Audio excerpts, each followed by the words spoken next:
Habang bumagsak ang nakakabinging katahimikan sa opisina, tinitigan ni Jenny at Baldy ang kalmadong si James. Unti-unti, nagsimulang gumapang sa kanila ang takot. Sir, sa tingin mo ba ngayon lang siya nakikipag-usap kay Mr. Fernandez sa telepono? Mahinang tanong ni Jenny. Hindi sumagot si Baldy dahil hindi niya alam ang sasabihin.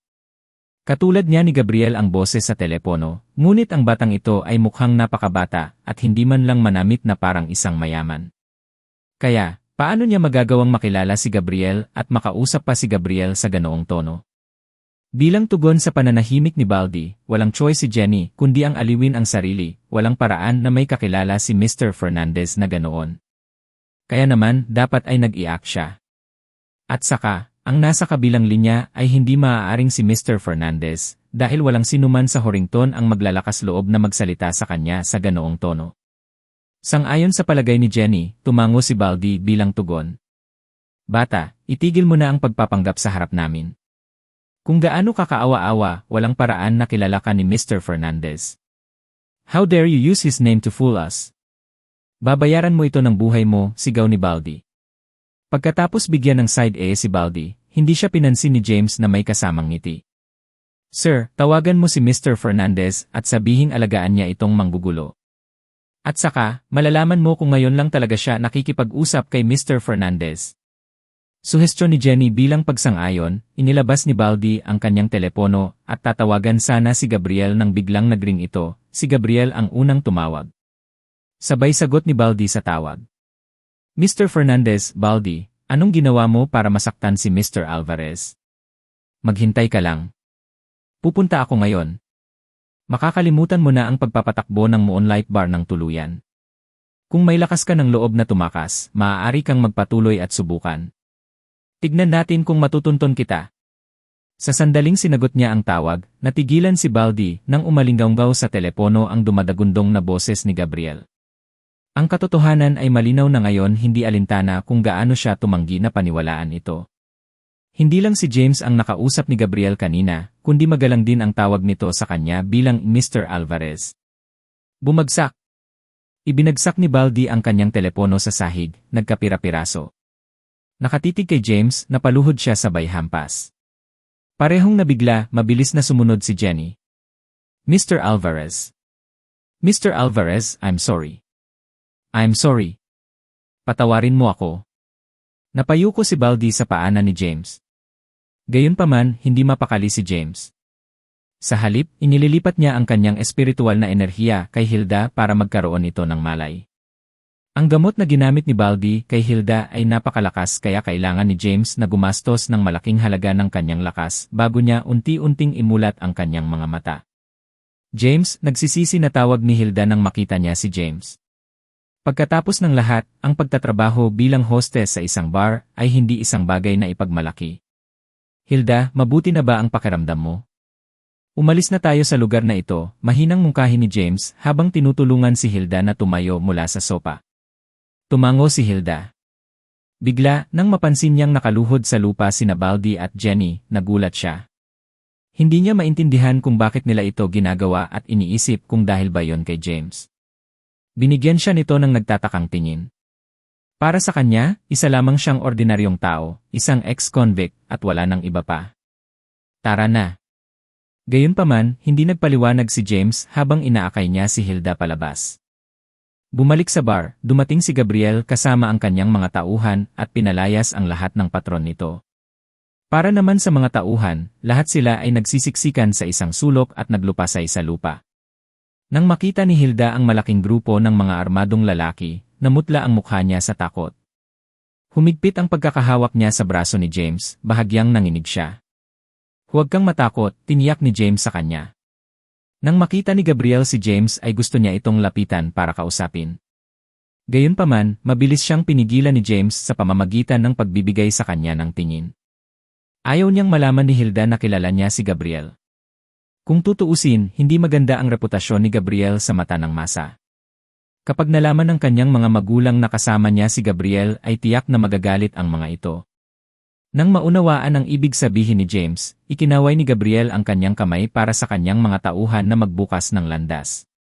Kaya lang, umalis si James kasama si Hilda sa hila sa ilalim ng mapagbantay na mga tingin ng 10-10 lalaki. Nang makarating sila sa entrance ng bar, isang masakit na sigaw ang umalingaw-ngaw mula sa loob ng bar. Bukod dito, nakarinig din sila ng mga ingay ng lugar na hinahampas. Pagkatapos pumara ng taxi, umuwi si James kasama si Hilda. Sa pagbabalik, sumulyap si Hilda kay James at gustong ipaliwanag ang sarili. Kahit papaano, hindi lumabas ang mga salita. Sa huli, unang nagtanong si James, bakit ka nagtatrabaho sa ganoong lugar? Panatilihing nakababa ang ulo, hinimas ni Hilda ang mga palad habang nakakagat sa labi. Ilang sandali pa bago siya sumagot ng, James, pwede bang itago mo ito sa nanay ko? Magagalit siya kapag nalaman niya yon. Tumango si James. Pagkatapos kolektahin ang sarili, nagpatuloy si Hilda, sa kasalukuyan, may utang akong 1,000,000 sa isang high-interest loan. Kung hindi ako magtatrabaho sa isang lugar na ganito, walang paraan na mababayaran ko ito. Kapag nangyari yon, hihilingin nila ito sa aking ina. Tulad ng ipinaliwanag ni Hilda sa kanyang sarili, nagsimulang tumulo ang mga luha sa kanyang mukha. Paano ka nabaon sa utang? Nakakunot ang noo ni James habang nagtatanong. Dahil sa mahirap na background ng pamilya, mula pa noong bata pa siya, palagi na siyang matipid. Kaya, paano siya nagkautang ng napakaraming pera? Lalong lumakas ang hikbi ni Hilda sa tanong ni James. Teary-eyed, she explained, noong nasa university ako, nagkaroon ako ng boyfriend na mas matanda sa akin ng 2 taon. Senior ko siya. After graduation, ginamit niya ang pangalan ko para kumuha ng loan para makapagnegosyo siya.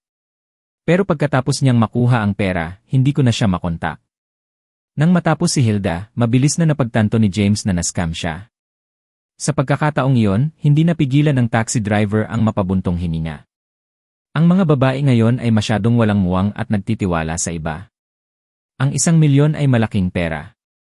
2 araw lang ang nakalipas, nabalitaan ko na may isang babae na kumitil ng sariling buhay dahil sa kanyang utang na may mataas na interes. Hilda, huwag kang umiyak. Tutulungan kitang makaisip ng solusyon para mabayaran ang utang. Tinapik siya ni James sa balikat. Pag-angat ng kanyang tingin, tumingin si Hilda sa kanya nang may pasasalamat. James, alam kong kalalabas mo lang sa kulungan at wala ka ring trabaho. Kung ganoon, paano mo ako tutulungan? Huwag mo na lang sabihin sa nanay ko at ako mismo ang mag-isip. Huwag kang mag-alala. Wala akong gagawing katangahan. Kung may mangyari man sa akin, siguradong hindi na mabubuhay ang nanay ko. Bahagyang ngumiti, hindi na nagsalita pa si James. Gayunpaman, nagpasya siyang tulungan si Hilda sa kanyang utang na may mataas na interes. Simula noon, nasa kanya pa rin ang card na ibinigay sa kanya ni William at naglalaman ito ng 10,000,000. Kahit kailangan pa niya ng pera, makukuha niya ito kay Gabriel. Pagkatapos ng lahat, ang buong Templar Regiment ay pag-aari niya. Pagdating nila sa bahay, ayaw tanggapin ng taxi driver ang pamasahe. Sa halip, ngumiti siya kay Hilda. Miss, huwag kang masyadong mag-alala. Magiging maayos din ang lahat. With that, umalis na ang taxi driver. Habang pinapanood ang pag-alis ng taxi, nabuhayan ng loob si James nang malaman na mayroon pa ring mga mababait na tao sa mundo. Nang iwi ni James si Hilda, napagtanto niyang nasa bahay pa rin niya si Chloe at nakikipag-chat sa kanyang mga magulang. Noong una, binalak niyang hayaang makabawi si Hilda bago siya pabalikin. Pero ngayon, nakita na sila. The moment they saw James and Hilda coming together, nagulat sila Chloe at Gary. Tanging ang bulag na si Hannah lamang ang nakalimot sa nangyari. She asked, James, nakabalik ka na ba? Bakit late ka umuwi? Mabilis na hinila ni Gary ang kamay ni Hannah. Kasama ni James si Hilda. Sabay silang bumalik. Todong ngiti si Gary nang magsalita. Matapos marinig ni Hannah ang sinabi ni Gary, lumiwanag ang mukha niya sa tuwa. James, pwede mo namang sabihin sa amin na pupuntahan mo si Hilda. Hindi na kailangang maglihim tungkol dito. Sinusubukan mo bang bigyan kami ng sorpresa? Nang sinubukan ni James na magpaliwanag, napagtanto niyang hindi niya alam kung saan magsisimula. Si Chloe lang ang nakapansin na si Hilda ay nakatingin sa labas na parang kakaiyak lang kanina. Nakakniting her brows, she asked, Hilda, kailangan mo bang magtrabaho ng late? Bakit ka umiiyak? Isa pa, amoy alak ka. Dahil sa mga tanong ni Chloe, nataranta si Hilda at nawalan ng masabi. Wallace, hindi nag-overtime si Hilda. Nakipag-inuman lang siya sa mga kasamahan niya. Gayunpaman, sinubukan ng ilan sa kanila na lasing siya. Sa kabutihang palad, nagkataon na nandoon ako, kaya ibinalik ko siya sa halip. Mabilis na nagluto si James ng isang kwento nang marinig niya ito. Tumayo si Chloe at tiningnan ang katawan ni Hilda na may pag-aalala sa kanyang mga mata. Nagreklamo siya, anong klaseng mga kasamahan sila? Paano kanila maiinom kung alam nilang mababa ang tolerance mo sa alak? Masyado silang malayo. Nang makita niya ang pag-aalala ng kanyang ina, hindi na napigilan ni Hilda ang kanyang mga emosyon sa pagyakap kay Chloe. Napaiyak na naman siya, Hilda, kung hindi ka masaya sa trabaho, bakit hindi ka nalang huminto? Lalo na't mayroon kang mga kakilakilabot na kasamahan. Akala niya si Chloe. Ang anak na babae ay nakaramdam ng galit pagkatapos na mabuli ng kanyang mga kasamahan. Kung tutuusin, kakasimula pa lang ni Hilda sa trabaho at itinuring na bago. Karaniwan para sa mga bagong dating na makaranas ng ganitong paggamot. Hilda, stop crying. At most, you can just quit your job. Bukas, si Gary ay kukuha ng kaibigan na tutulong kay James na makahanap ng trabaho. Bakit hindi ka na rin namin tanungin? Dahil graduate ka na sa universidad, hindi dapat mahirap maghanap ng trabaho, mabilis na pagtitiwala ni Hannah kay Hilda. Dagdag pa ni Gary, bukas ko na lang siya tatanungin. Hindi dapat problema dahil matandang kasama ko na siya. Habang mas inaaliw siya ng lahat, mas lalong umiyak si Hilda. Sa kasamaang palad, si James lang ang nakakaalam ng totoong dahilan kung bakit siya umiiyak. Walang magawa si Chloe, walang magawa kundi iuwi si Hilda. James, dapat matulog ka rin ng maaga. Bukas, dadalhin ka namin sa bahay ni Mr. Saunders at ipapahanap ka niya ng trabaho.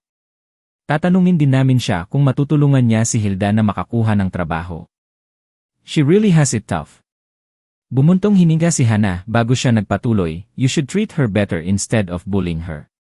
Ang lalaking binanggit ni Hannah ay si Franklin Saunders. Naglingkod siya noon sa militar kasama si Gary. Mula nang sila ay ma-discharge mula sa militar, si Gary ay nagpatuloy sa trabaho bilang isang sibil na lingkod habang ginamit ni Franklin ang kanyang pensyon upang magsimula ng isang negosyo.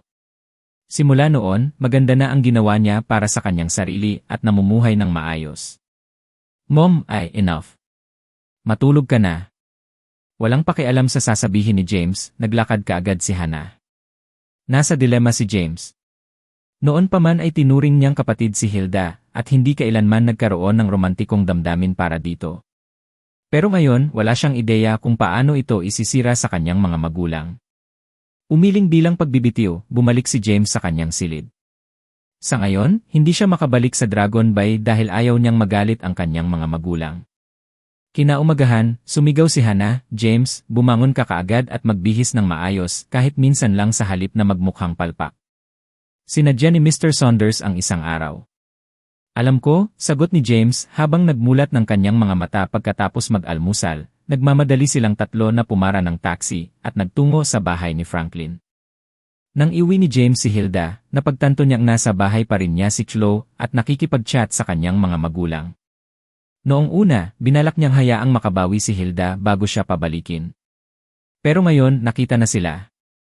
The moment they saw James and Hilda coming together, nagulat sila Chloe at Gary.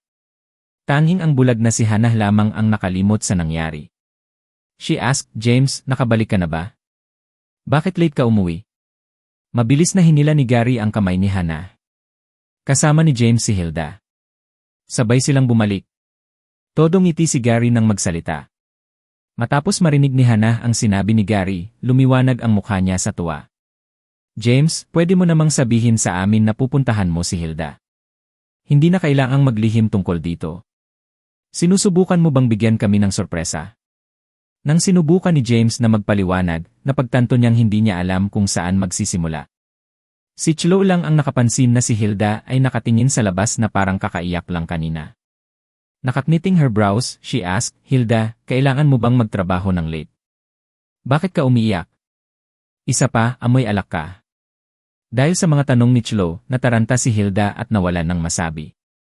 Wallace, hindi nag-overtime si Hilda. Nakipag-inuman lang siya sa mga kasamahan niya. Gayunpaman, sinubukan ng ilan sa kanila na lasing siya. Sa kabutihang palad, nagkataon na nandoon ako, kaya ibinalik ko siya sa halip. Mabilis na nagluto si James ng isang kwento nang marinig niya ito. Tumayo si Chloe at tiningnan ang katawan ni Hilda na may pag-aalala sa kanyang mga mata. Nagreklamo siya, anong klaseng mga kasamahan sila? Paano kanila maiinom kung alam nilang mababa ang tolerance mo sa alak? Masyado silang malayo. Nang makita niya ang pag-aalala ng kanyang ina, hindi na napigilan ni Hilda ang kanyang mga emosyon sa pagyakap kay Chloe. Napaiyak na naman siya, Hilda, kung hindi ka masaya sa trabaho, bakit hindi ka nalang huminto? Lalo na't mayroon kang mga kakilakilabot na kasamahan. Akala niya si Chloe. Ang anak na babae ay nakaramdam ng galit pagkatapos na mabuli ng kanyang mga kasamahan. Kung tutuusin, kakasimula pa lang ni Hilda sa trabaho at itinuring na bago. Karaniwan para sa mga bagong dating na makaranas ng ganitong paggamot. Hilda, stop crying. At most, you can just quit your job. Bukas, si Gary ay kukuha ng kaibigan na tutulong kay James na makahanap ng trabaho. Bakit hindi ka na rin namin tanungin? Dahil graduate ka na sa universidad, hindi dapat mahirap maghanap ng trabaho, mabilis na pagtitiwala ni Hannah kay Hilda. Dagdag pa ni Gary, bukas ko na lang siya tatanungin. Hindi dapat problema dahil matandang kasama ko na siya. Habang mas inaaliw siya ng lahat, mas lalong umiyak si Hilda. Sa kasamaang palad, si James lang ang nakakaalam ng totoong dahilan kung bakit siya umiiyak. Walang magawa si Chloe, walang magawa kundi iuwi si Hilda. James, dapat matulog ka rin ng maaga. Bukas, dadalhin ka namin sa bahay ni Mr. Saunders at ipapahanap ka niya ng trabaho. Tatanungin din namin siya kung matutulungan niya si Hilda na makakuha ng trabaho. She really has it tough. Bumuntong hininga si Hannah bago siya nagpatuloy, you should treat her better instead of bullying her. Ang lalaking binanggit ni Hannah ay si Franklin Saunders. Naglingkod siya noon sa militar kasama si Gary. Mula nang sila ay ma-discharge mula sa militar, si Gary ay nagpatuloy sa trabaho bilang isang sibil na lingkod habang ginamit ni Franklin ang kanyang pensyon upang magsimula ng isang negosyo. Simula noon, maganda na ang ginawa niya para sa kanyang sarili at namumuhay ng maayos. Mom, enough. Matulog ka na. Walang pakialam sa sasabihin ni James, naglakad kaagad si Hannah. Nasa dilema si James. Noon pa man ay tinuring niyang kapatid si Hilda at hindi kailanman nagkaroon ng romantikong damdamin para dito. Pero ngayon, wala siyang ideya kung paano ito isisira sa kanyang mga magulang. Umiling bilang pagbibitiw, bumalik si James sa kanyang silid. Sa ngayon, hindi siya makabalik sa Dragon Bay dahil ayaw niyang magalit sa kanya. Magulang. Kinaumagahan, sumigaw si Hannah, James, bumangon ka kaagad at magbihis ng maayos kahit minsan lang sa halip na magmukhang palpak. Sinadya ni Mr. Saunders ang isang araw. Alam ko, sagot ni James habang nagmulat ng kanyang mga mata pagkatapos mag-almusal, nagmamadali silang tatlo na pumara ng taxi at nagtungo sa bahay ni Franklin. Si Franklin ay nanirahan sa Phoenix Garden, na isang sikat na residential area sa Horrington. Dahil ang mga bahay doon ay nagkakahalaga ng hindi bababa sa 1 milyon o higit pa, ito ay isang lugar na hindi maabot ng mga ordinaryong tao. James, pagdating natin, tandaan na maging mabait at magalang. Tutal humihingi tayo ng tulong sa kanya. Kung isa sa alang-alang mo ang iyong sitwasyon, hindi madaling makakuha ng trabaho dahil karamihan sa mga kumpanya ay ayaw kumuha ng mga ex-convict. Kaya, kailangan mong magkaroon ng kamalayan sa di. Sa loob ng sasakyan, patuloy na inaasar ni Hannah si James, nag-aalalang baka magkamali siya. Pagtalikod mula sa front passenger seat, pinahinto ito ni Gary. Enough. There's no need to keep harping on it, so what if napunta na siya sa kulungan noon? Ibig sabihin ba ay questionable ang ugali niya? Matagal ko ng kaibigan si Franklin, kaya hindi ito magiging issue. Nababahala siya na ang pagmamaktol ni Hannah ay magalit kay James, lalo na kapag ito ay dumating sa kanyang oras sa bilangguan. Kung tutuusin, hindi naman niya kasalanan kung bakit siya napadpad doon. Dahil sobrang close kayong dalawa, bakit hindi kanya pinuntahan nitong mga nakaraang taon? Hindi tulad ng hindi mo alam kung gaano tayo nahirapan kamakailan. Nagalit si Hannah. Noong nasa kulungan si James, lubhang naapektuhan ang kanilang kabuhayan. Kahit noon pa man, wala nang makita si Franklin. Stop blaming him, as I have never told him about it, at hindi rin niya alam kung saan kami tutuloy. Anyway, pareho kaming maraming pinagdaanan. Noon, kapag may naliligaw na granada habang nagsa-training, sumisid ako at tinamaan siya sa lupa, kung hindi na siya mabubuhay ngayon. Malaking bagay sa kanya ang pagmamalaki ni Gary, lalo na't siya ay isang squad leader noon, kaya't nahihiya siyang ihayag ang kanyang sitwasyon sa mga dating kasamahan, kung hindi dahil sa kailangan ni James ng trabaho. Hindi na sana siya humingi ng tulong kay Franklin.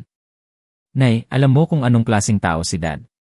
Kapag nandoon na tayo, alam ko na kung ano ang dapat kong alalahanin. Kapag nagsimula akong kumita ng pera mula sa trabaho ko, tiyak na gaganda ang kalagayan ng pamilya namin, tiniyak ni James kay Hannah. Kahit na may 10 milyon si James sa kanyang bulsa, hindi niya ito masabi sa kanyang mga magulang dahil hindi niya ito maipaliwanag. Kahit na sinabi niya sa kanila ang totoo, hindi sila maniniwala sa kanya dahil ang kanyang karanasan sa bilangguan sa nakalipas na 3 taon ay masyadong kakaiba. Samantala, sa ikalawang palapag ng isang mansyon sa Phoenix, si Garden, si Franklin, na nasa edad 50, ay nagsuot ng lumang uniforme ng militar at inayos ito sa harap ng salamin. Sa sopa ay isang batang babae sa edad na 20. Siya ay may magandang katangian at payat na katawan. Nakapajama na may floral prints, nilalaro niya ang phone niya habang nakahiga. Dad, nagalit ka na ba? Bakit suot mo ang dati mong uniforme? Ang sabi ng dalaga habang sinusulyapan si Franklin. Siya ang kanyang nag-iisang anak na babae, si Maria Saunders. Makikipagkita ako sa isang matandang kasama ko mula sa hukbo. Kaya naman sinuot ko ito. Sa kasamaang palad, malaki ang tiyan ko kaya hindi nakasya. Sa sandaling iyon, isang nasa katanghaliang gulang na babae ang pumasok mula sa kusina na may dalang isang plato ng mga prutas. Nakasuot siya ng suit na may puting sando sa ilalim. Kasama ng mga medyas na nakahubad na kulay at matataas na takong, halatang trabahador siyang naka-white collar. Ang light makeup na suot niya ay nagmukha siyang mas bata kaysa sa kanyang edad. Siya ang asawa ni Franklin, si Freda Lansom. Siya rin ang sales manager ng kumpanyang pag-aari nila. Franklin, sino itong kasama mo? Balita ko marami sa kanila ang yumaman. Dapat mong buhayin ang iyong relasyon sa kanila at tulungan sila sa atin. Sa tulong nila, baka malampasan natin itong krisis natin. Kung hindi, malugi tayo at the rate things are going, sabi ni Freda na may malungkot na tono habang inilapag ang mga prutas sa mesa. Huwag mo munang alalahanin yon. Sa pagkakataong ito, ang aking matandang squad leader ang bumibisita. Ilang taon ko na siyang hindi nakikita, kaya mabuti pang magpakabait ka, bulyaw ni Franklin kay Freda. Squad leader. Who knows, baka mayaman na siya. Naalala ko na sinabi mo sa akin noon na niligtas niya ang buhay mo minsan. Pagkatapos niyang umalis sa hukbo, sumali siya sa gobyerno. Komento ni Freda. Kaya lang nawalan kami ng komunikasyon nitong mga nakaraang taon at hindi ko alam kung ano ang nangyari sa kanya. Tumango si Franklin. Baka isa na siyang high-ranking civil servant. Pagdating niya, you two can spend some quality time and reminisce about the past. Puno ng kasiyahan, bumaling si Freda kay Maria. Umalis ka na at magpalit ka na. Darating na ang mga bisita natin kaya dapat kang magbihis. At saka, itong squad leader ng papa mo ay may anak na lalaki. Pagsabay silang dumating baka, tara na, Nay. Itigil mo na. May boyfriend ako ngayon at malay mo naman diba? Napakasakit mo. Bumangon mula sa sopa, si Maria ay tumungo sa kanyang silid na may galit na ekspresyon. Si Zane ay walang iba kundi isang sales manager. Ang lalaking ito ay anak ng isang makapangyarihang opisyal. Walang kapantay si Zane sa kanya. Si Freda ay patuloy na nangungulit kay Maria. Hindi pinansin ang kanyang ina, pumasok si Maria sa kanyang kwarto at padabog na isinara ang pinto. Ang rebeldeng bata, bulong ni Freda bago lumingon kay Franklin.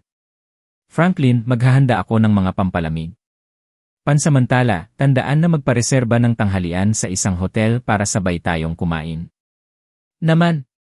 Tumango si Franklin. Hindi nagtagal, dumating si James at ang kanyang pamilya. Pagkatapos nilang pinindot ang doorbell ay mabilis na binuksan ni Franklin ang pinto. Sa sandaling nakita ni Gary at Franklin ang isa't isa, saglit silang nag-alinlangan bago binigyan ng mahigpit na yakap ang isa't isa. Squad leader, na-miss kita ng sobra. Ang dami mong pinagbago sa paglipas ng mga taon. Pati buhok mo ay kulay abo na. Nakangiting bulalas ni Franklin. Haha! Lumaki ka na rin ng potbelly. Namangha ako sa lakas ng loob mong isuot ang uniforme mo sa katawan mo. Tawa ng tawa, sinuntok ni Gary si Franklin. Nang ilipat ni Franklin ang atensyon kina Hannah at James, natigilan siya sa walang kibo na mga mata ni Hannah na para bang wala itong makita kahit nadilat ang mga mata nito. Nang mapansin ang kanyang sorpresa, mabilis na ipinakilala ni Gary, ito ang aking asawa, si Hannah. Nawala ang kanyang paningin dahil sa isang sakit ilang taon na ang nakararaan. Sabay sabi ni Franklin, "Nice to meet you, Mrs. Alvarez. Please come in right away." Nakangiting tumango si Hannah. "Salamat. Marami akong narinig tungkol sa iyo mula kay Gary. Kung hindi dahil sa squad leader, hindi ako tatayo dito." Agad namang tinulungan ni Franklin si Hannah. "Mr. Saunders, hayaan mo akong gawin ito." Humakbang si James at inalalayan si Hannah. "Ito ang anak ko, James," Gary remarked. Pagkatapos sumulyap kay James, nakangiting sinabi ni Franklin, mukhang may kakayahan siyang binata, katulad ng tatay niya noong araw. Nang marinig iyon, ngumiti si James. Maganda ang impresyon niya kay Franklin, dahil pakiramdam niya ay may tunay na ngiti si Franklin at hindi siya nagpaparamdam. Gayunpaman, walang nakapansin sa panandaliang pagbabago sa mukha ni Gary at Hannah nang sabihin ni Franklin ang komento. "Franklin, nandito ba ang dati mong pinuno ng squad?" Mabilis na lumabas ng kusina si Frieda para salubungin sila dala ang isang malaking plato ng mga prutas. "Ito ang aking asawa, si Frieda," ipinakilala ni Franklin ang kanyang asawa kay Gary at sa kanyang pamilya. "Ikinagagalak kong makilala ka." Magalang nang umiti si Gary. Sa pagkakataong iyon, natulala si Frieda sa pagiging ordinaryo ng suot ni Gary at sa dami ng uban niyang buhok. Hindi niya pinalabas ang otoridad ng isang makapangyarihang opisyal ng gobyerno. Nang bumaling siya kina Hannah at James, napagtanto niyang bihis na bihis sila gaya ng mga ordinaryong tao. Ang mga opisyal na ba ng gobyerno sa ngayon ay nag-aalis ng karangyaan? "Anong pinagsapalaran mo?" "Kausap ka niya." Hinatak ni Franklin ang braso ni Frieda nang makita itong nakanganga. Nang maibalik ang katinuan, mabilis na tinanggap ni Frieda ang kanyang mga bisita. "Naku, ikinagagalak kitang makilala. Maupo ka muna. Naghanda ako ng mga prutas para sa iyo." Matapos maupo si Gary at ang kanyang pamilya sa sopa, inihain kaagad ni Franklin ang kape sa kanila. Sumigaw pa siya patungo sa kwarto, "Maria, andito na si Mr. Alvarez. Bumaba ka na agad." "Franklin, ayos lang. Ikinalulungkot kong nagambala kita sa ganoong maikling panahon." Nahiya si Gary nang makita niya kung gaano kaaya-aya si Franklin. "Huwag kang estranghero, kung tutuusin, maraming taon na tayong hindi nagkikita. Kaya't mag-ayos ka na lang sa bahay. Nagpareserba na rin ako ng tanghalian sa isang hotel para magkaroon tayo ng masarap na pagkain ng magkasama," mungkahi ni Franklin habang nagtitimpla ng kape para kay Gary. Sa pagkakataong iyon, tumungo si Maria sa sala. Nakasuot ito ng sports attire at nakatali ang kanyang buhok na nakapusod, na nagpamukha sa kanya na binata at masigla. Matapos walisin ang kanyang tingin sa paligid, sa wakas ay napako ang tingin niya kay James. Gayunpaman, napansin niya na hindi maganda ang pananamit nito at mukhang isang bumkin sa halip na anak ng isang makapangyarihang opisyal ng gobyerno. "Maria, batiin mo si Mr. Alvarez," paalala ni Franklin sa kanya. "Mr. Alvarez, ikinagagalak kitang makilala." Hindi sinsero na tawag ni Maria. Sa katunayan, nakasulat sa buong mukha niya ang paghamak niya sa kanila. "Maria, paano mo?" Nang mapansin niya ang ugali ni Maria, malapit nang magalit si Franklin, ngunit pinigilan siya ni Gary. "Hi, Maria." Matapos pigilin si Franklin, tumango si Gary sa kanya nang nakangiti. Nang makaupo na ang magkabilang pamilya at magkwentuhan, halatang awkward na ang pakiramdam ni Maria. "Mr. Alvarez, narinig kong binanggit ni Franklin na sumali ka sa serbisyo ng gobyerno pagkatapos umalis sa hukbo. Ngayong lumipas ang napakaraming taon, sigurado akong nakamit mo ang napakataas na posisyon. Tama ba ako?" Prangka na tanong ni Frieda na naging dahilan para mamula si Gary sa kahihiyan. "Hindi, ako umalis na ako sa serbisyo." "Hindi ba masyadong maaga para sa pagreretiro?" Gulat na bulalas ni Frieda. "Bakit ang dami mong tanong na hindi kailangan? Nagsasagawa ka ba ng background check?" Sinamaan siya ng tingin ni Franklin. Sa totoo lang, naramdaman ni Franklin na may nangyari nang dumating si Gary at ang kanyang pamilya. Pagkatapos ng mahabang panahon na patakbuhin ang isang kumpanya, marami na siyang nakilalang opisyal ng gobyerno noon. Gayunpaman, hindi siya nakaramdam ng anumang katulad na uri ng aura mula kay Gary. Gayunpaman, hindi niya ipinahayag ang kanyang mga pagdududa dahil alam niya kung anong uri ng tao ang kanyang asawa. Sa sandaling nalaman niyang isang ordinaryong tao lang si Gary, mapapagalitan niya ito on the spot. He was just being curious. Bakit kailangan mo pa akong sigawan? Inilibot ni Frieda ang kanyang mga mata kay Franklin. After that, she continued, Mr. Alvarez, ano ang rank mo bago ka nagretiro? Sa harap ng mga tanong ni Frieda, alam ni Gary na imposibleng itago ito sa kanya. At saka, dahil nandoon sila para humingi ng tulong kay Franklin, hindi na rin kailangang gawin yon. Kaya naman, awkward niyang sinagot, wasak. Sa sandaling yon, naging malinis si Gary kasama si Franklin. Dahil sa mga pangyayari, wala na siyang pakialam kung mapapahiya siya. Para sa kanya, wala nang halaga ang kanyang ego. Nang marinig ni Frieda ang nangyari, nawala kaagad ang ngiti niya. Sa halip, inilibot niya ang kanyang mga mata bilang tugon. Sa kabilang banda, si Franklin ay napuno ng pagkabigla. Pagkatapos ay tinanong niya si Gary, bakit hindi mo sinabi sa akin na nahulog ka sa mahihirap na panahon? Nakaraan na yan. Ngayong bumalik na si James, iniisip ko kung matutulungan mo akong makakuha ng trabaho para sa kanya. Hindi mahalaga kung gaano kahirap ang trabaho, tanong ni Gary sa sunod-sunod na tono. Walang maglakas loob na kunin ang isang ex-convict. Bago pa makasagot si Franklin, inunahan siya ni Frieda. Siya ngayon ay kumikilos na parang ibang tao. Naging mataimtim ang ekspresyon ni Franklin matapos niyang marinig ang kahilingan ni Gary. Dahil dito, tapat na idinagdag ni Gary, okay lang kung sobrang gulo. Worst comes to worst, ipapatrabaho ko siya sa construction. Squad leader, sa totoo lang, problemado rin ang kumpanya ko. Kung hindi ko malalampasan ang krisis na ito, natatakot ako na malugi ako. Kaya't hahadlangan ko lamang ang kanyang karera sa pamamagitan ng pagkuha sa kanya, pag-amin ni Franklin na napabuntong hininga. Nahihiya, sinabi ni Gary, Franklin, ikinalulungkot kong gumawa ako ng gulo para sa'yo.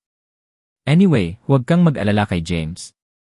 Sa halip, anong mga problema ang kinakaharap ng iyong kumpanya? Ang mga problema natin. Kaya mo bang lutasin ang mga ito? Ngumisi si Frieda. Ay! Namula si Gary sa kahihiyan. Tumahimik ka. Pinandilatan ni Franklin si Frieda bago humihingi ng paumanhin, squad leader, huwag pansinin ang kanyang bitchiness.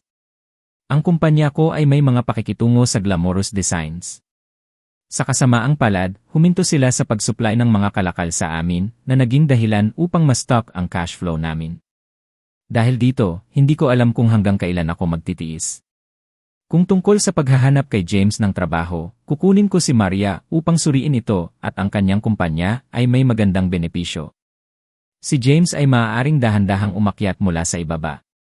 Halatang naiinis sa mga salita ni Franklin, sumagot si Maria, Tay, wala akong iba kundi isang tindera. Wala akong ganoong otoridad. Mas mabuting huwag mo na akong guluhin. Baka hindi mo kayanin, pero si Zane ang sales manager. Hindi ba pwedeng mag-hire lang siya ng isang tao? Tanong ni Franklin siya, bago pa matapos si Maria, nagbanta si Franklin, tama na. Ito ay kung paano ito magiging. Kung si Zane ay walang kakayahan na gawin ito, kailangan kong muling isaalang-alang ang kanyang pagiging tugma sa'yo. Natahimik si Maria bilang tugon. Ang tanging nagawa niya ay ang magpaut sa galit. Hindi ba nagdudulot ka lang ng hindi kinakailangang problema para sa kanya? At saka, tumatanggap ba ang kumpanyang iyon ng mga ex-convicts sa simula pa lang? Tumutol si Frieda kay Franklin matapos barilin si James Ew. Sulyap. Sa kabila ng sama ng loob na tinawag siyang ex-convict, pinigilan ni James ang kanyang init ng ulo. Kung tutuusin, pakiramdam niya ay mabuting tao si Franklin. Dad, hayaan mo akong magtapat dito. Ipapasok ko siya sa pintuan, ngunit kung makapasa siya o hindi sa interview ay nakasalalay sa kanyang sariling mga kakayahan. Inilibot ni Maria ang kanyang mga mata bago bumalik sa kanyang kwarto. Squad leader, please don't mind her attitude. Makulit talaga ang ugali ng babaeng iyon, awkward na paliwanag ni Franklin kay Gary. Ngumiti si Gary ng pilit bilang tugon. Dahil sa masasamang sitwasyon, wala siyang dapat ikagalit sa kanyang hindi pala kaibigang ugali. Franklin, pinahahalagahan ko ang ginawa mo. Anyway, I have something on, and I'll have to take a leave. Alam ni Gary na wala ng saysay ang manatili pa ang huling bagay na gusto niya ay magdulot ng gulo para kay Franklin at sa kanyang pamilya. Ayos lang. Sa susunod na lang siguro. Ikinaway ni Gary ang kanyang kamay. Sabay tinulungan ni James na tumayo si Hannah. Sa kabila ng kamalayan ng kanyang asawa at anak na babae ng puot sa kanyang mga bisita, may maliit na Franklin ay maaaring gawin tungkol dito maliban sa ngumiti ng paumanhin. Kapag may pagkakataon, dapat tayong dalawa ay mag-inuman. Nang ihatid ni Franklin ang kanyang mga bisita sa labas, umupo si Frida sa sofa at hindi mapakali. Mr. Saunders, ano ang pangalan ng kumpanyang may utang sayo? Tanong ni James pagkalabas niya ng pinto. Glamorous Designs ang tawag dito. May kakilala ka ba doon? Tanong ni Franklin dahil sa curiosity. Umiling si James. Hindi, ngunit susubukan kong kolektahin ang pera para sayo. I appreciate the thought, pero mas mabuting huwag kang gagawa ng anumang bagay na labag sa batas pagkatapos mong palayain. Sa halip, alagaan mong mabuti ang iyong magulang. Tungkol naman sa mga problema ko, wala kang dapat alalahanin. Sa pag-iisip na malamang na isang gangster si James, ipinalagay ni Franklin na kukunin niya ang utang sa pamamagitan ng puwersa. Sa bagay, kalalabas lang ni James sa kulungan. Nakangiting sagot ni James, Mr. Alvarez, don't worry. I won't do anything stupid. Humalakhak, tinapik ni Franklin si James sa kanyang balikat. Pinasasalamatan ko ang iyong pagpayag na tumulong. Pagkalabas ng bahay ni Franklin, nagpakawala ng mahinang buntong hininga si Gary. James, si Mr. Saunders ay isang mabuting tao. Kung makakahanap ka ng trabaho bukas, kailangan mong magtrabaho ng husto para hindi ka murahin ng iba. Maliwanag, nasaktan si Gary sa ginawang pagtrato sa kanya ng asawa at anak ni Franklin. Sa kasamaang palad, siya ay nagbitiw sa kanyang sarili sa katotohanan na ang kanyang kawalan ng kakayahan ay pinilit siyang humingi ng tulong sa iba. Naiintindihan ko. Tumango si James. Dahil nasiraan ng loob, sinabi ni Hannah, ano ang mangyayari kay Hilda? Pagkatapos ng nangyari ngayon, hindi na tayo maaaring humingi ng tulong sa kanila. Napagkasunduan nilang tulungan si Hilda na makahanap ng trabaho. Pero ngayon, hindi man lang sila nagkaroon ng pagkakataon na ilabas ito. Bilang tugon, ibinaba ni Gary ang kanyang ulo at nagsindi ng sigarilyo sa katahimikan. Malamang, hindi niya alam kung paano niya sasabihin kay Chloe ang balita. Mom, Dad, don't worry about it, mag-isip ako ng paraan para matulungan si Hilda. Kung makakahanap ako ng trabaho sa kumpanya, tutulungan ko rin siyang makakuha ng trabaho doon, pagtitiyak ni James sa kanyang mga magulang. Iyon lang yata ang magagawa natin. Tumango si Gary. Pagkatapos pumara ng taxi, nagmamadali silang umuwi. Sa loob ng sasakyan, nagpadala ng mensahe si James kay Gabriel. Isinalaysay niya ang sitwasyon ni Franklin at inutusan si Gabriel na kunin ang Glamorous Designs para magbayad. Pagkatapos nun, itinago niya ang phone niya at pumikit para magpahinga. Hindi nagtagal, nakarating na sila sa entrance ng kanilang residential area, only to find Hilda pacing about anxious. Nagtataka, nagtanong si James, Hilda, anong ginagawa mo dito? James, ay, saktong nagpapaliwanag siya, napatigil siya nang makita niyang bumaba ng taxi sina Gary at Hannah. Nang makita si Hilda, ipinagpalagay ni Gary na naghihintay siyang magtanong tungkol sa trabaho. Namumula sa kahihiyan, sinabi niya, James, kausapin mo muna si Hilda. Samantala, uwi muna ako kasama ang nanay mo. Hindi napigilan ni Gary ang sarili na magpaliwanag sa kanya. Kung tutuusin, siya ay isang elder at nabigo siyang maisakatuparan ang buong kumpiyansa niyang ipinangako noong nakaraang araw. Matapos panoorin ang pag-alis ng kanyang mga magulang, nagtanong si James, Hilda, may nangyari ba? Maluhaluhang paliwanag ni Hilda, James, natatakot ako. Hinahabol ako ng mga debt collector. Kaya naman, nag-aalala ako na baka malaman ng nanay ko. Calm down, Hilda. Nandito lang ako. Pagdating nila, haharapin ko sila para sa'yo, pag-alo ni James sa kanya. James, please wag kang makikipag-away. Ayokong makulong ka ulit dahil sa akin. Kahit si James lang ang taong maaasahan ni Hilda, ayaw niyang maulit ang kasaysayan sa kanyang account. Huwag mag-alala. Hindi magkakaroon ng anumang karahasan. Bahagyang ngumiti si James. Habang nag-uusap sila ay biglang huminto ang isang SUV sa harap nila. Mula rito, bumaba ang isang grupo ng 5 matipunong lalaki. Ang isa sa kanila ay nakasuot ng malaking chain na ginto at nakasuot ng crew coat. Lalong mabangis ang ekspresyong dala niya. Nang makita ni Hilda ang mga lalaki ay mabilis siyang nagtago sa likod ni James. Ang pinuno nila, ang may suot na kadenang ginto, ay nagtanong, "Girl, inihanda mo na ba ang pera? Kung hindi ka magbabayad ngayon, kukumpiskahin ko lahat ng mayroon ka sa bahay." Wala ako nito. Maaari mo ba akong bigyan ng ilang araw? Malumanay na sagot ni Hilda, "Hindi, kahit isang araw pa. Kung wala kang halaga sa bahay, isasama ka namin. Mukha kang disente, kaya sa tingin ko dapat ay nagkakahalaga ka ng isang magandang sentimos." Nang matapos siyang magsalita, hindi pinansin ng pinuno si James at sinubukang sunggaban si Hilda. Gayunpaman, sa sandaling inabot niya, hinawakan ni James ang kanyang kamay. "Babayaran ko ang utang niya sa iyo, kaya ilayo mo ang mga kamay mo sa kanya," mahinahong babala ni James sa kanya. "Ikaw?" Saglit na sinuri ng pinuno si James. Nang makita niyang hindi hihigit sa 200 ang outfit ni James, ninisyan niya ito, "Alam mo ba kung magkano ang utang niya sa atin?" 1 million, sagot ni James. "Ile! Higit pa riyan," sambit ng pinuno. "Paano na kaya? Noong nakaraang linggo, sinabi mo sa akin na 1 milyon lang ang kailangan kong bayaran," gulat na tanong ni Hilda. "Noong nakaraang linggo iyon? Nakalimutan mo na ba ang tungkol sa interes? 1,300,000 na ngayon, and not the penniless," nakangiting deklara ng kasuklam-suklam na lalaki. Natulala si Hilda na tumalo ng 300,000 ang utang niya sa loob ng isang linggo. Kahit isa siyang money printing machine, hindi niya kayang makipagsabayan sa bilis nito. "Fine, babayaran kita ng 1,300,000, malinaw na sabi ni James. Natigilan ang pinuno sa madaling pagsang-ayon dito ni James. Pati si Hilda ay hindi makapaniwala habang nakatingin kay James nang hindi makapaniwala. "James, saan ka kukuha ng pera?" Alam ni Hilda na walang paraan na magkakaroon ng ganoong kalaking pera si James dahil kalalabas lang niya sa kulungan at wala man lang trabaho. Nang marinig ng pinuno ang sinabi ni Hilda, sinamaan niya ng tingin si James. "Anak, sigurado ka bang may pera ka? Alam mo ba kung ano ang kahihinatnan ng panggugulo mo sa akin?" Nang magsalita siya, naglabas ng balaraw ang lalaki. Nang makita ang punyal, namutla si Hilda at nanatili siyang malapit kay James. "Tutupad ako sa aking salita. Ang kailangan mo lang gawin ay sumama sa akin sa bangko kung saan ako mag-withdraw ng pera." Hindi na bigla sa mga pagbabanta, si James ay isang dagat ng kalmado. Nang makita ng lalaki kung paano composed James ay, hindi niya maiwasang humanga sa kanyang tapang. "Fine. Ang lakas ng loob mo, anak. Kaya, paniniwalaan kita minsan at sasamahan kita sa bangko." Nang matapos siyang magsalita ay tumabi siya para gumawa ng paraan. Matapos tingnan ang kanyang mga tauhan, binuksan ng isa sa kanila ang pinto ng sasakyan. "Tara na. Pumasok ka na." Iminuwestra ng pinuno ang kanyang ulo.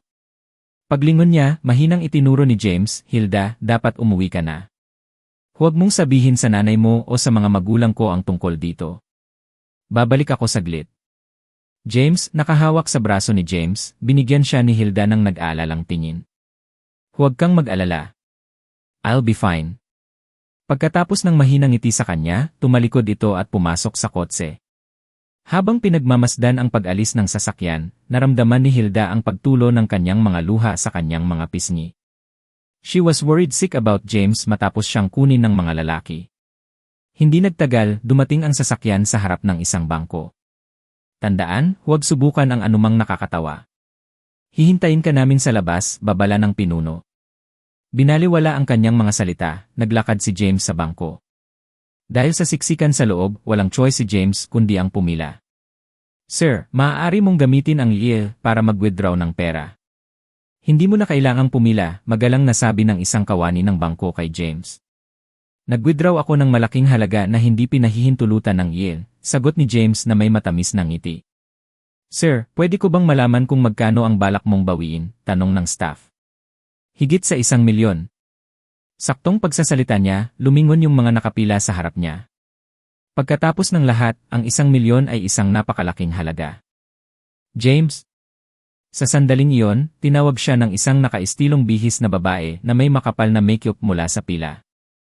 Nakasuot siya ng sunglasses na napakalaki, kaya natatakpan nito ang kalahati ng mukha niya. "At ikaw?" Bahagyang kumunot ang noo ni James habang pinagmamasdan ang ginang. "Ako ito, Delilah Landry."